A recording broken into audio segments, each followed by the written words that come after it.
What up, y'all? It's your boy Vic XL, and hey man, welcome to Backstage. This is the show where I'm gonna give you guys reviews, views, just all kind of things going on in the entertainment business. For a lot of y'all who don't know me, for years I owned and operated a store in Riverdale, Georgia for over 12 years called Backstage Music. Now, that store was the platform and the brain trust of a lot of things that has come out of the ATL on the music side, entertainment side, whether it's actors, actresses, rappers, singers, managers, consultants. That place was like the breeding ground of a lot of great information and entertainment information. So with that being said, I felt like it's only right for me to come talk to you guys from a blogger standpoint and, just give you some insight of things that goes on behind the scenes that you might not know, or just my opinions, whether it's reviews of music, reviews of movies, reviews of television shows, hip-hop news, just all kind of things. So today, man, I want to jump in this thing and talk about a show that I'm very, very fond of. Man, I'm really, really, really a fan of Love and Hip Hop Miami, man. I really, really love Love and Hip Hop Miami. I'm not a huge fan of the franchise. I did at one point in time like Love and Hip Hop Atlanta, but Love and Hip Hop Miami has really, really grown on me, and I really, really, really like it. So Monday was the premiere of Episode 1, Season 3. Season 3, Episode 1. All right, so let's get in. I don't know what's going on with my computer, but hey, we ain't gonna worry about that. So let's get into it. The first thing I gotta say is one time for Trick Daddy, one time for Trina, who are definitely the anchors of the show to me. Season 1, Trina really didn't. She wasn't like an anchor to the thing. Season 2, she stepped up more. Season 3, I can definitely tell that Mona Scott has definitely stepped to Trina and Trick Daddy and told him, like, look, man, y'all gotta turn up. Because for me, Trick Daddy and Trina were definitely the reasons I tuned in to the show. Okay, so I gotta say, season 3, we welcome back Trick Daddy. We definitely welcome back Trina. We welcome back JoJo. We welcome back Miami Tip. We welcome back Amaro Del Negro. We welcome back a lot of the main characters that's been with us for the previous 3 seasons, if you've been watching. Matter of fact, the 2 noticeably missing people appear to be number 1, I don't think we're going to have my man, the Prince of Miami. I don't think Prince is going to be there this year via his Instagram. I don't think he's going to be on there. And also, one of my favorite characters, I don't think she'll be there this year, and that will be Veronica Vega. But it seemed like they're definitely replacing Veronica Vega with Jocelyn Hernandez, which to a lot of people, especially reality show fans, you'll definitely like that move, and she is from Miami. So one time for Jocelyn for jumping back in the reality game on Love and Hip Hop Miami. I'm not sure how much we're going to see rapper Chaotic, but I see it appears that Miami legendary underground rapper Briscoe is going to definitely be on the show this year. And it seems like we're going to get a lot of appearances from the manager of Trina and the manager of Mara Del Negro. So, it seems from the previews like it's going to be a very, very interesting year, which Love and Hip Hop Miami is always interesting. So let me just jump right into this thing and let y'all know about Episode 1. So Episode 1 opens up with a funeral for the mother of Trina. Well, a lot of people might not know, for the past 5 years, Trina's mother has been battling with cancer. Well, she has succumbed to her battle with cancer and she's transitioned. So the show opened beautifully with they're showing the funeral recessions for Trina's mother. I think it's really, really cool that majority of the people are dressed in white. It seems like the family, they're kind of dressed in rose, or like a rose, orange, or pink. Not your traditional black. So it kind of brings a little brightness to it. It makes it not appear so sad. At the end of the ceremony, they release some orange or pinkish or rose gold balloons to the sky, and you see Trina and her family releasing white doves. So rest in peace and keep your head up to Trina. But that was a very classy way to start the show by explaining to us, where a lot of times where we might not seen Trina, what she's been dealing with. So from there, they go to and I don't know why mess this girl's name up, Amada Del Negro. She's purchased a home for her and her mother, her dream home. So her reality career, her music career has led her into purchasing her dream home. So definitely salute to her, salute to her mother. But what we noticed in this episode, she has a love interest now, my man AJ. So AJ appears and he strolls through the house. He's got on a towel, no shirt, and it's in front of Amaro's mom. Her mom somewhat seems offended by it, and he makes a statement. They make a statement like, "What if the towel drop? What if your penis pops out?" Well, he tells Amaro, "Well, if my penis pops out, you just gonna pick it up." So salute to my man,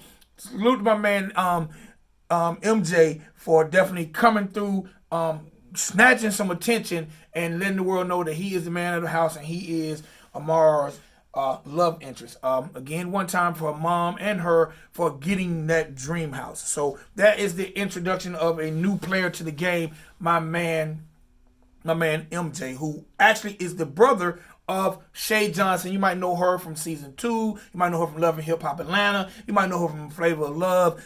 Shay Johnson, aka Buffy, is almost like a reality show godmother. She's definitely keeping her name out there, whether you know her as Bucky or whether you know her as Shay Johnson. But MJ is her brother. Now, with that being said, with Amanda dating Shay's brother, now Shay and Amanda are like besties. They're sisters. They're definitely doing their thing. So fast forward, we show there's a scene where, no, let me rewind a little bit. So next scene, we see Trick. Trick has a new girlfriend, supposedly. She appears to seem very, very young. She got the braces. Her name is Naughty Nikki, or Nikki Naughty.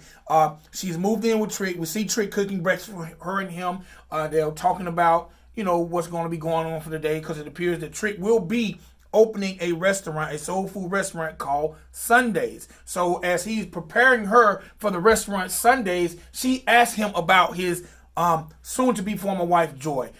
Trick appears to jump in his feelings a little bit, and I think Trick still loves Joy, and he definitely won't grant her a divorce. He says the reason he won't grant her a divorce is because the lawyers keep giving him more and more things to pay for, but I personally think he maybe still love her a little bit. I don't know. But when Nikki asks him about Joy, he definitely gets in defense mode. All right, now Trick, boy, let me know what you were cooking, because that looks really, really good, and I definitely need to get that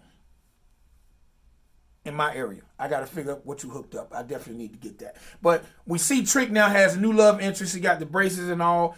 She seems a little young, but hey, man, it's the entertainment business, so there's always different type of relationships. We're going to see what happens. The weird thing about it is she mentions that she's celibate. So she's living with Trick, but her and Trick have not had sex, which seems crazy from the man who has proclaimed himself the captain of the Eat Booty Gang and King Dangalang. So Trick says it's going to, he's showing some patience, but he don't know how long he's going to be able to wait, especially dating a young girl who is celibate. So, okay, move forward. All right, we've got Trina jumping it off, Amaro, then Trick. All right, fast forward to the grand opening of Trick's soul food restaurant Sundays. It's a community event. He's invited the entire community out, and to basically let them know about the food, taste his food, and it's like a community eating, which is really, really cool. So all the key players are there. We got Joy there, Amara there. Trina's not there because she's still mourning her mother's death, but that's cool. We see Bobby Light appear. Just everyone is gathering around to help Trick celebrate the grand opening of his restaurant Sundays. The funny thing about the grand opening, as he's showing the people that are currently working there, you might remember, and I don't remember his name right now, but I'll definitely catch it on the next episode. If you remember from season 2, Trina had an assistant, and she fired her assistant. And her assistant made the statement, walking out the door, "Bitch, I see you at the top." Well, bro is now frying fish and chicken and ribs at Trick's spot. Now, not saying having a job is a bad thing, but your parting words to Trina was, "Bitch, I see you at the top," and now you're cooking at Trick's restaurant. If that's not, is that egg? Is that egg I see on your face, sir? Is that egg I see on your face? I don't know. But definitely one time for Trick. It seems like everybody is in work mode, getting it done. A nice grand opening for Trick. Definitely doing his thing. The food looks delicious. So when in Miami, man, y'all definitely check out that Sundays and let me know what the food's like. All right? Definitely let me know that. All right, now, moving forward, everybody's in a good place. But Trick tells, as Joy walks in, Trick tells Naughty, like, hey, man, that's my family over there. Go introduce yourself to the crew. So she goes over and she talks to Joy and Bobby Lights and everybody that's in attendance. And I gotta say right now, it doesn't seem like Bobby has a storyline. So it seems like Bobby is the bone carrier. He is the person that has all the information and the dirt on everybody. So when she walks over, he embraces Nikki with a hug and he tells her, hey, you know, Trick and Joy are still married, and this is ex-wife. This is Joy, his soon-to-be ex-wife. Well, it comes off very, very pleasant. Joy's not tripping. She like, hey, man, I'm glad Trick's moved on. I've moved on. If he now just signed them damn papers, I'm with it. So I'm glad he got a love interest. Now he can stay the hell out my business and move forward in his life and sign them papers. Everyone seems that the running joke to everyone seems to be that Trick still loves Joy. Even in his confessional, Trick says, I don't know if I love Joy. I don't know if I love Joy or not, but I just don't like the idea of not being married to her. Trick, that sounded crazy as hell. So you definitely still got some type of feelings for Joy. And hey, man, we're going to see how this thing unfolds. But you know what? The meeting of the friends, Bobby Lights, Amaro, Mara's boyfriend, everyone that was at the opening, it didn't go left. Everybody embraced her, so it seems like she's going to be a calm character. To me, it seems like she's just a plug-and-play player for it to appear as if Trick has a love interest. But it is what it is. And, hey, we're going to see how that rolls out. But Trick, the opening looked nice. The food looked nice. Everybody was getting along, no drama. So salute to Trick and salute to Sundays. All right, move forward. Now it's time for Amaro. She has a new single, and we know that she's definitely been doing her thing on the music front, but she feels like that her career on the music side has stalled a little bit. So she is doing this single release party where she's going to be performing and letting the world hear her new single. She's invited all the industry execs, her boyfriend, Trina's there. Everyone she's invited has came out. Nice party to premiere her brand new single. Now, the odd part about this is where things start to unfold. She has invited JoJo. Now, everyone knows in season 2, JoJo accused Amaro of putting roots on her. All right? JoJo accused Amaro of putting roots on her. But she has decided to possibly make amends, so she invited her to this release party. Now, the weird-ass thing to me is this upset Shay.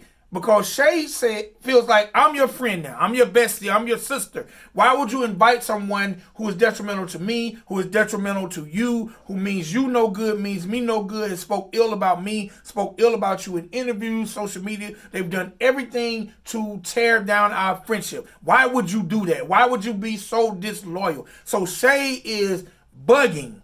Bad. This is not your moment, Shay, but Shay is definitely bugging about JoJo showing up to this release party. So once JoJo enters, who now has a new boyfriend, one time for Big Larry, once JoJo enters, Shay kind of makes a little scene, but unlike Shay, she does exit stage left. She cannot not be Bucky and cause some commotion, but she does exit stage left. She also tells her brother MJ, look, I don't want to put you in a position where you're going to have to choose your old lady or your sister. I don't want you to be in the middle where you have to choose me or you. Well, MJ, I got to give it to MJ for holding it down. He's trying to be the voice of reason and say, look, this is not the time. This is not the place. This is Amara's night. Let's just get through this night and we'll discuss all these things on the home front. Let's not air it out. So it seems like her brother, so far, seems calm, cool, and collective. It seems like he has Amara's best interest at hand. So definitely one time for him.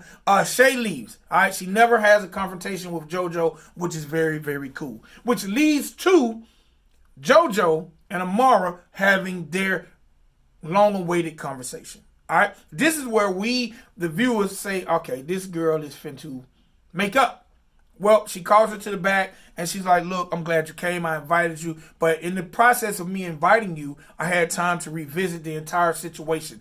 I not only revisited it in my head, but I went back to your social media. I went back to check interviews you've done. And man, you know, I want to move forward in a positive way, but you said so many hurtful things about me, my mother, my family, that I'm not sure if I can move forward with you as a friend. So the weird thing is, in doing and inviting her, it's almost like she invited her to the party to break up. Now, JoJo immediately apologized for everything she done. She appears to seem sincere, but we also realize in the process of season 1 and 2, JoJo has lost everything. She's lost boyfriend. She's lost clothing store. I'm not sure what the relationship is with her and her parents, but she seems to be very, very humbled. So after her apology, Amaro drops it on her.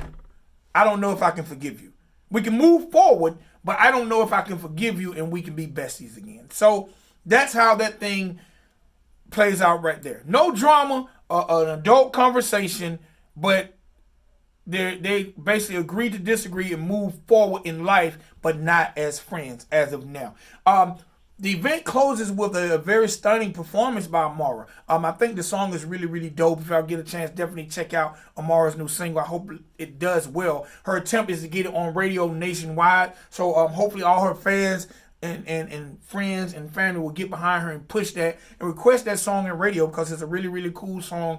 And she ended the show with a really, really cool performance. Now, after that, like I said, Trina actually encounters Amaro, and she's speaking with Amaro because they share the same manager. We also learned that because Trina released an album in between season 2 and season 3, but the album was pulled off of all streaming sites. And we find out the reason her album was pulled is because a lot of producers weren't paid, a lot of features weren't paid, and Trina says her manager received $300,000 budget for her album but didn't pay anyone. That caused everyone to serve her with cease and desist. So right now Trina is very, very upset because her manager, and he's not her former manager yet, but again, he's Amaro's manager. They share the same manager, and he has somehow, he has allegedly misused $300,000. So we're going to see how that thing plays out. But Trina is definitely letting Amaro know about the situation.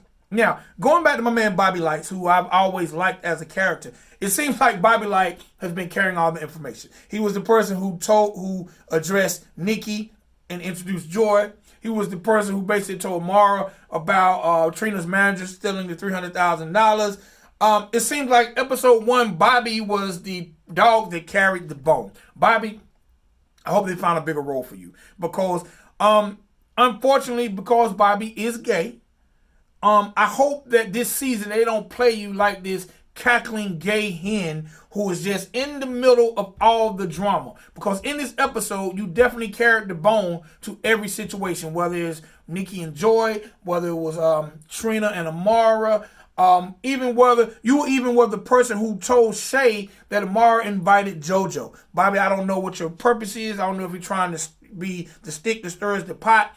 But you're definitely the dog that's carrying the bone off episode 1. So, hey, man, we're going to see how that thing plays out. But salute to Bobby Lights, man. I think Bobby Lights is an entertaining character. Y'all definitely find something for Bobby to do other than stir shit. All right?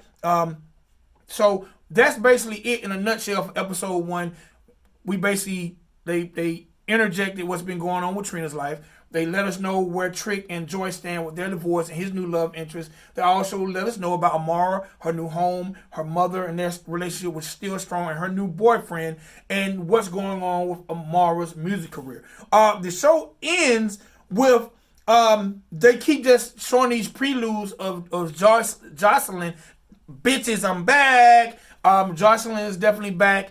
We got Prima Donna, who is definitely back on the show. I'm sure her and Jocelyn are going to continue their beef. One of my favorite social media entertainers, my man Sukiana with the good coochie. I see she's going to be on the show this year. She's going to be she's saying she's Trina's daughter, and if y'all know, she definitely got a song that just dropped called Blame Trina. So she's definitely like the nastier, younger version of Trina, but she's definitely on the rise. So if y'all don't know about Sukiana, definitely definitely check her out on Instagram. She's very, very, very entertaining. Again, man, I'm definitely gonna miss Veronica Vega, one of my favorite characters. Gonna miss Prince. He wasn't one of my favorites, but as a matter of fact, if you go on his Instagram, it's almost like he's begging to be back on the show. But all in all, man, I think season 3 is going to be good. I'm waiting to see what Briscoe's going to do. They showed a little pop in by Chaotic. I don't know if he's going to have a role or not this year. Again, I want to see what Briscoe's going to do. I want to see if Shay's going to calm down. And man, I'm glad to say Trick and Trina have a brand new morning show on 99 Jams in Miami. The Trick and Trina morning show. So salute to them. The show actually debuted the same day Love and Hip Hop season 3 episode 1 dropped. So definitely one time for Trick and Trina, one time for Mona Scott for definitely bringing back Love and Hip Hop Miami, and I'm looking forward to a great season. This is your boy Vic XL, and you're backstage with Vic XL, man. I'll see y'all next time. Y'all do me a favor. Hit that like button, subscribe, and leave comments and share. All right, doses.